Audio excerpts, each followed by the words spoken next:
राधे राधे दोस्तों, आज हम आपको सुनाएंगे जब मायके में हुआ बहन का अपमान। रक्षाबंधन पर आई बहन का भैया भाभी ने किया तिरस्कार। अगर आप हमारे चैनल पर नए हैं तो प्लीज़ हमारे चैनल को सब्सक्राइब करें, वीडियो को लाइक करें और शेयर करें। रीता रक्षाबंधन में अपने मायके आई हुई थी। वैसे तो रीता का कोई मन नहीं था मायके आने का, लेकिन उसकी सास ने जब जोर डाला कि बहू तेरा पहला रक्षाबंधन है, तू मायके ना जा रही, तो वह अपनी सास से क्या बोलती, इसलिए चुपचाप मायके आ गई थी। मायके में रीता की भाभी को रीता की माँ ने बिल्कुल दुल्हन बना रखा था। रीता की भाभी जेवरों से सजी हुई, ऊपर से नीचे तक लदी हुई थी और काफ़ी भारी जेवर पहन रखे थे, जिसे रीता देख रही थी और हैरान हो रही थी। रीता की माँ ने रीता को देखा और बोला, इस तरह से क्या देख रही है? क्या अपनी भाभी को नज़र लगाएगी? क्या तुझे जलन हो रही है अपनी भाभी के जेवर देखकर? तेरे पास इतने जेवर नहीं है, यह सब तो नसीबों की बात होती है। तेरी भाभी को इस घर में आना था, यह उसका नसीब था और उसे इतने जेवर मिलने थे। मेरी बहू बनना था उसे, और मेरे खानदान के वारिस उसने पैदा किया है, तो उसका तो हक बनता है। अब तेरा क्या नसीब है वह तू जाने और तेरी सास जाने। रीता को अपनी माँ की बातें सुनकर ऐसे लगा जैसे किसी ने गरम पिघला हुआ शीशा रीता के कानों में डाल दिया हो। कोई इतना कड़वा कैसे बोल सकता है, वह भी अपनी सगी बेटी को लेकर। रीता ने तो बचपन से यह सब कुछ देखा था। उसकी माँ के लिए बेटी के कोई मायने नहीं थे।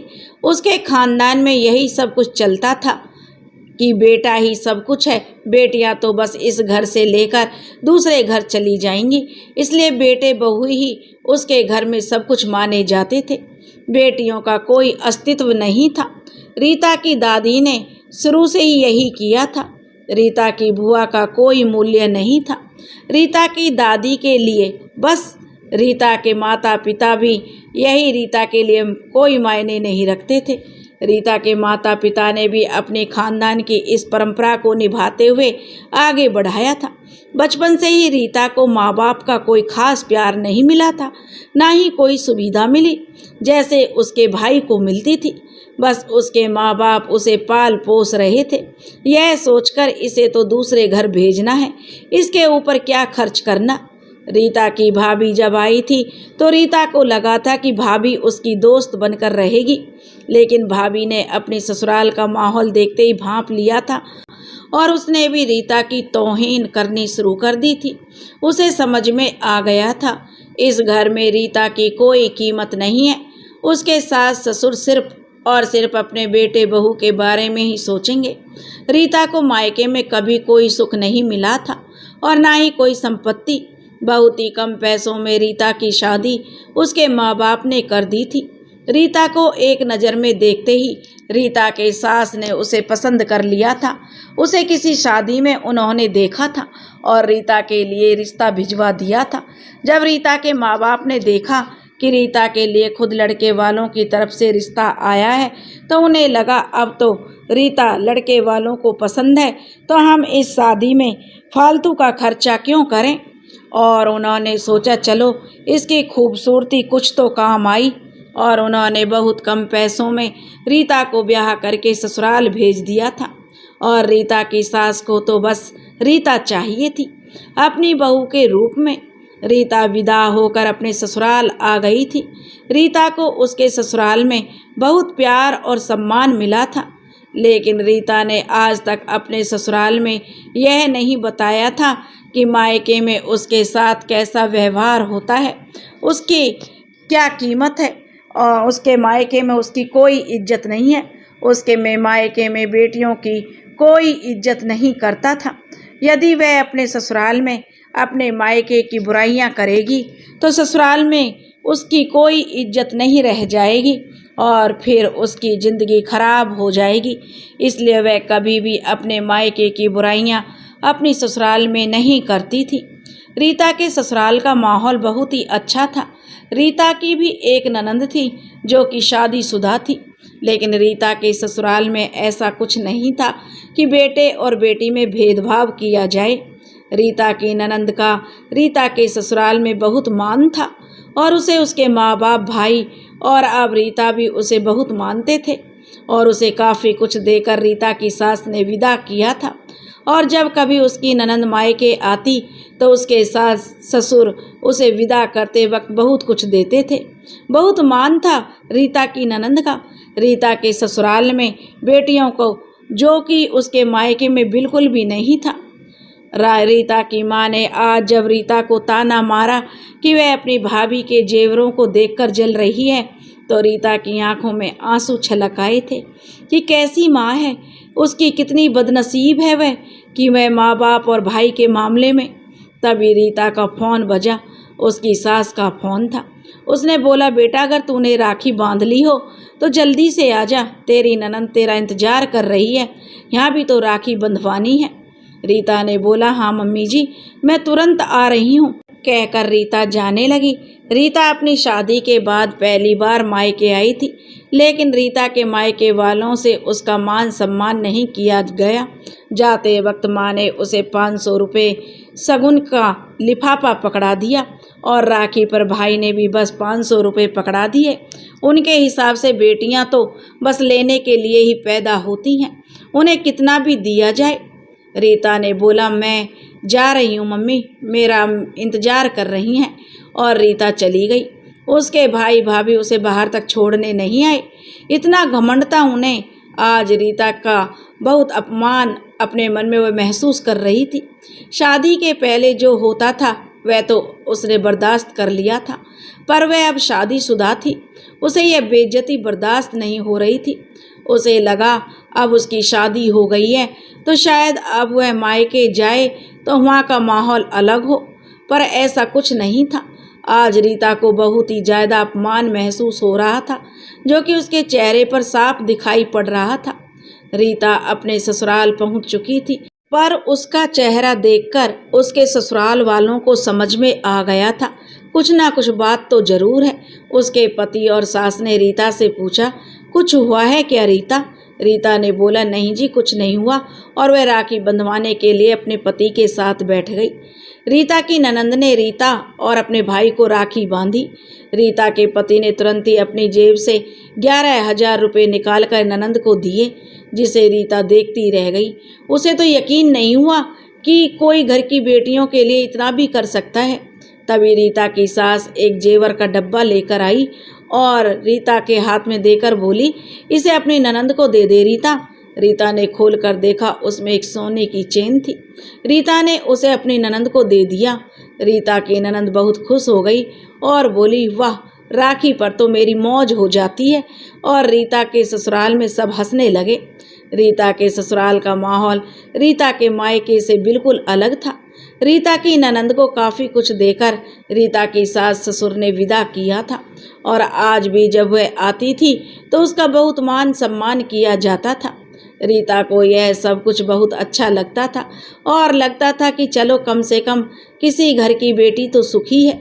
पर आज रीता के चेहरे पर किसी भी प्रकार की चमक नहीं थी। वह लाख चाह रही थी अपना दुख छुपाना, पर उसके चेहरे पर वह दुख झलक ही रहा था। रीता किचन में पूड़ियाँ तल रही थी। तभी रीता की सास पीछे से आई और बोली, बेटा बता दे, तेरे दिल में क्या है? रीता ने बोला, नहीं मम्मी जी, कुछ भी नहीं, बस ऐसे ही। तो रीता की सास ने बोला, हाँ, शादी के बाद पहली बार मायके गई थी ना, और तुरंत वापस आना पड़ा, इसलिए चेहरा उदास हो गया होगा। रीता बोली, हाँ यही बात है मम्मी जी, और उसने शुक्र मनाया चलो उसके मुंह से बात तो नहीं निकली। तभी रीता की ननंद किचन में आ गई और बोली, भाभी आपको आपके भाई ने क्या दिया है, मुझे भी दिखाइए ना। आपकी तो शादी के बाद पहली राखी थी, आपको तो बहुत कुछ मिला होगा, मुझे भी दिखाइए, जल्दी दिखाइए। रीता की सास ने बोला, जा बहू, उसे दिखा दे तुझे क्या मिला है। यह तो नहीं मानने वाली है। रीता की समझ में नहीं आ रहा था कि वह क्या बोले। रीता चुपचाप अपने कमरे में आ गई और पीछे पीछे उसकी सास और ननंद भी आईं, यह देखने के लिए कि राखी पर रीता को क्या तोहफे मिले हैं। रीता का पति पहले से ही कमरे में था। रीता की ननंद ने बोला, अरे भाभी खड़ी क्यों हो, जल्दी दिखाओ ना, मेरे से तो रुका नहीं जा रहा। रीता फिर भी चुपचाप खड़ी थी तो रीता के पति बोले, अरे जो बोल रही हैं दिखा दो ना, यह चुपचाप खड़ी क्यों हो, ऊपर से तुम्हारा चेहरा भी उतरा हुआ है। अब रीता से बर्दाश्त नहीं हुआ, वह जोर जोर से रोने लगी और उसने अपने पर्स से 500 का नोट निकाल कर दिखा दिया, यही मिला है मुझे मायके से राखी पर, और फिर जोर जोर से रोने लगी। रीता के ससुराल वाले घबरा गए कि रीता इस तरह से क्यों रो रही है। उन्हें लगा कि शायद रीता ने 500 रुपये मिलने की वजह से उसे बुरा लगा हो। तो रीता की सास ने समझाया, अरे बेटा क्या हुआ, हो सकता है इस वक्त तेरे भाई का बजट ना हो, इसलिए उसने तुझे 500 रुपये दे दिए हों, इसमें रोने वाली क्या बात है, हमने तो ऐसे ही मजाक में देखने की बात कही थी, तूने तो दिल पर ले लिया। कोई बात नहीं, अगली राखी पर देगा भाई तो अपनी बहनों को देते ही हैं। तो रीता ने बोला, नहीं मम्मी जी, ऐसा कुछ नहीं है, मेरे मायके में और मुझे कभी मेरा मायके से कुछ नहीं मिलने वाला है। मेरे मायके वाले आप लोग जैसे नहीं हैं, वे बहुत ही छोटी सोच के लोग हैं। यह अपने मायके के बारे में कैसी बातें बोल रही हो रीता। रीता की जो सास ने बोला, वह बोली, जो मैं बोल रही हूँ ना बिल्कुल सही बोल रही हूँ मम्मी जी। और रीता ने बचपन से लेकर आज तक की सारी बात अपने ससुराल वालों को बता दी और बोला, मैं इसलिए ये सब बातें नहीं बोलती थी क्योंकि मुझे लगता था अपने मायके की बुराई करके मैं ससुराल में भी मैं जो रहूँगी तो मुझे यहाँ पर भी प्यार सम्मान मिलना बंद हो जाएगा, लेकिन अब मुझसे बर्दाश्त नहीं होता, इसलिए आज मैंने सारी सच्चाई बता दी। साथ ही साथ रीता ने यह भी बात बता दी कि उसकी माँ ने कैसे उसे ताना मारा है कि वह अपनी भाभी के जेवर देखकर जल रही है। रीता की सास ने जब यह सुना कि उसकी माँ ने जो उसकी बहू को यह ताना मारा है तो वह अपनी भाभी के जेवर देखकर जल रही है, तो रीता की सास के तन बदन में आग लग गई और वह बोली, रीता तुम्हारी माँ की हिम्मत कैसे हुई तुम्हें इस तरह से ताना मारने की, तुमने पलटकर जवाब क्यों नहीं दिया। रीता ने बोला, मैं क्या बोलती मम्मी जी, वे लोग 4 बातें और सुना देते। रीता की सास बोली, यदि मुझे पता होता कि सर से पांव तक जेवर डालकर ही बहू पर प्यार जताया जाता है तो मैं तुझे तेरी भाभी से दुगने जेवर पहनाकर तुझे भेजती। मुझे तो लगा आजकल यह सब फैशन में नहीं है, इसलिए तुझे एक सिंपल सी चेन और ईयररिंग्स में जाने दिया। रीता को उम्मीद नहीं थी कि उसके ससुराल वाले इस तरह से उसका साथ देंगे। वह अपनी सास के गले लगकर रोने लगी। रीता की ननंद ने बोला, भाभी आप रोइए मत, आपके मायके वालों को जवाब दिया जाएगा, उन्हें भी तो पता चले उनकी बेटी जो उनकी बहू से ज़्यादा भाग्यशाली है और उनकी बहू से ज़्यादा बड़े घर में ब्याही गई है।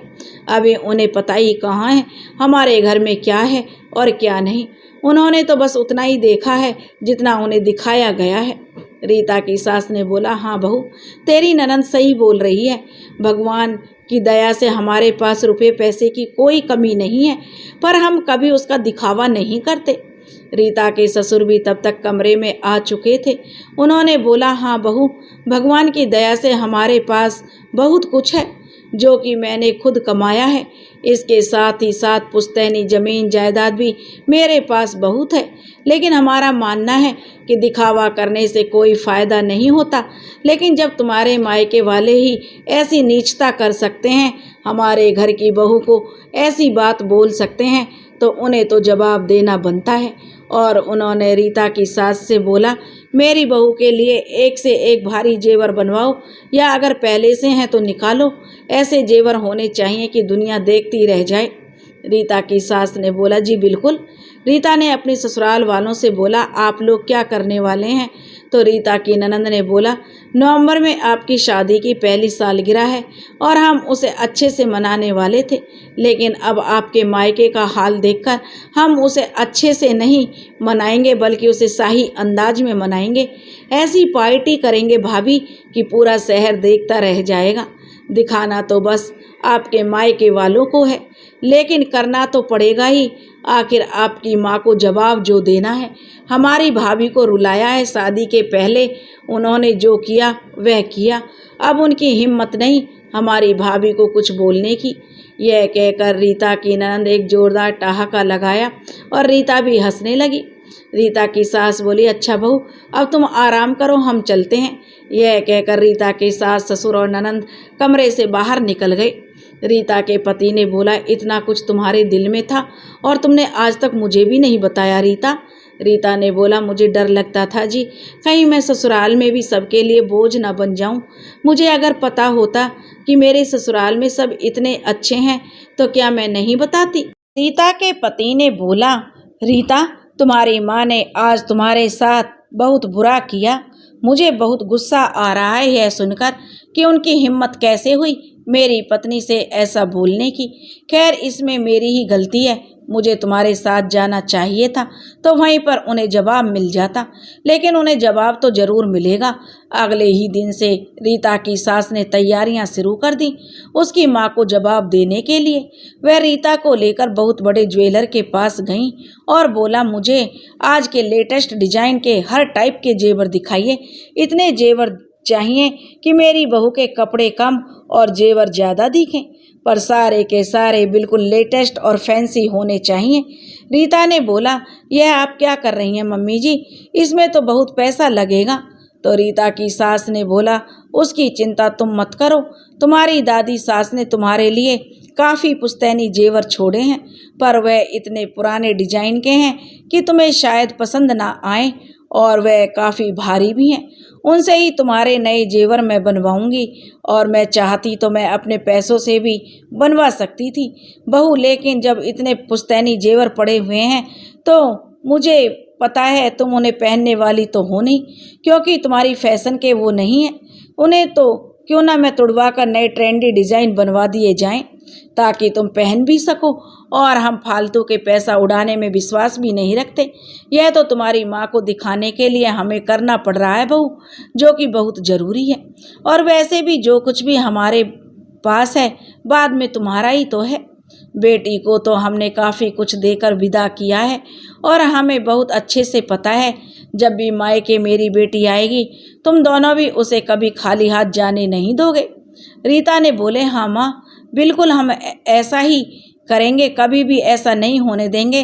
तो रीता की सास ने बोला, हमने शादी में भी तुम्हें काफ़ी जेवर चढ़ाए थे, लेकिन वह सब नॉर्मल ही थे जैसा कि हर कोई चढ़ाता है। लेकिन हमने पहले भी बताया हमें दिखावा पसंद नहीं है बहू, लेकिन पता होता तुम्हारे माँ बाप की सोच ऐसी है तो शादी में ही तुम्हें ऐसे जेवर चढ़ाए होते कि उनकी आंखें चुंधिया जाती। लेकिन कोई बात नहीं बहू, अब तुम्हारी शादी की सालगिरह में उनकी आंखें तुम्हें देखकर पलक झपकाना भूल जाएंगी। रीता की सास में ज्वेलर से बोलकर रीता के साथ साथ अपने बेटे के लिए भी एक अच्छी भारी चैन और एक ब्रेसलेट और काफ़ी हैवी अंगूठियां बनवा दी। सालगिरह तो आखिर उसकी भी है।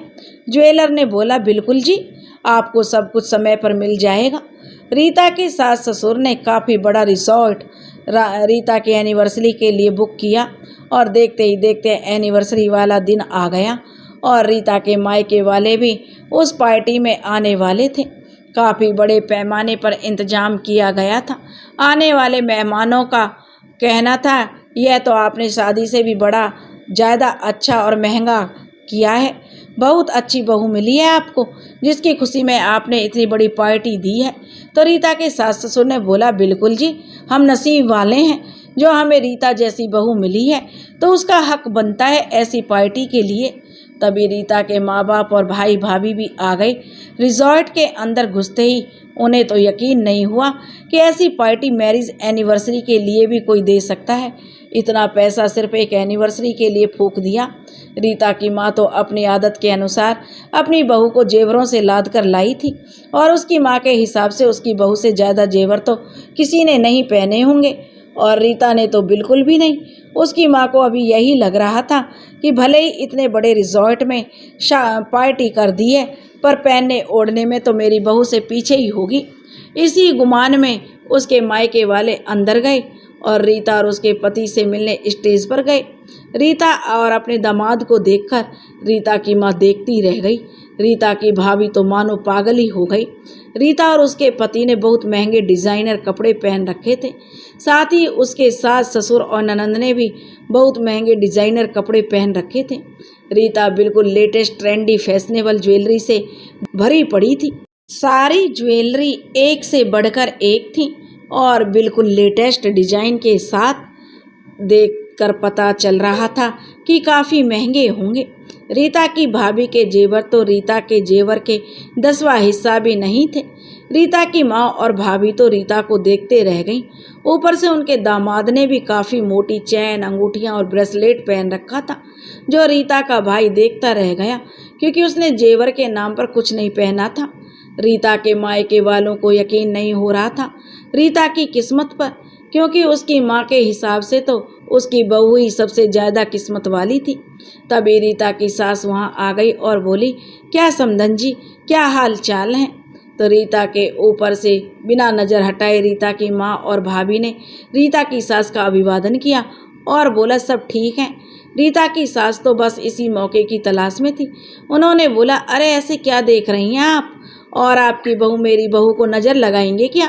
मेरी बहू के जेवरों को और मेरी बहू को? रीता की माँ और भाभी को जोर का झटका लग गया। रीता की माँ ने बोला, ये कैसी बातें कर रही हैं आप? तो रीता की सास ने बोला, क्यों? आपने भी तो रीता पर ऐसी ही बातें कही थी। यह उसी का जवाब है। तो रीता की माँ ने बोला, मैंने जो कुछ कहा था अपनी बेटी से कहा था। और रीता की सास ने बोला, फिर? जी नहीं, आपने जो कुछ भी कहा मेरी बहू से कहा था, और मेरी बहू से गलत बोलने वालों को मैं जवाब जरूर देती हूँ। रीता की माँ और भाभी के पास अब चुप रहने के अलावा कोई विकल्प नहीं था। उन्होंने जो गिफ्ट लाए थे वह रीता को पकड़ा दिया। शायद एक साड़ी का डब्बा था, जो कि रीता को पता था कि कोई रखी हुई पुरानी साड़ी पैक करके दे दी होगी, और रीता ने उसे ले लिया और चुपचाप साइड में रख दिया। तभी रीता की सास ससुर एक ज्वेलरी का डब्बा रीता को पकड़ाया उसके एनिवर्सरी के गिफ्ट के तौर पर और उसे खोलने को कहा।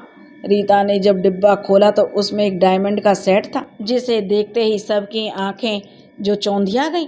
सारे मेहमानों ने बोला, वाह, रीता के तो मज़े हैं। रीता के सास ससुर इसे कितना मानते हैं। बहुत ही भाग्यशाली लड़की है। इससे अधिक भाग्यवान लड़की तो होना मुश्किल है। और न जाने क्या क्या लोग कह रहे थे। और तभी रीता की ननंद स्टेज पर आ गई और बोली, बिल्कुल, मेरी भाभी तो बहुत भाग्यशाली लड़की है। इतना भाग्यवान होना हर किसी के बस की बात नहीं होती। रीता की ननंद ने जानबूझकर यह बात रीता की माँ और भाभी की ओर देखकर बोली, और वह चुपचाप रीता की ननंद और उसकी सास को देख रही थी। वह बोल भी क्या सकती थी। उसके बाद रीता की सास ने एक डिब्बा रीता की ननंद को भी पकड़ा दिया और बोला, तेरी शादी हुए तो कई साल हो गए हैं और तू तो अब अपनी एनिवर्सरी मनाती नहीं है, लेकिन इस बार तू यहाँ है और अगले महीने तेरी एनिवर्सरी है, तो तेरे लिए यह गिफ्ट है। और रीता की ननंद ने जब गिफ्ट खोला तो उसमें भी सेम वही डायमंड का सेट था।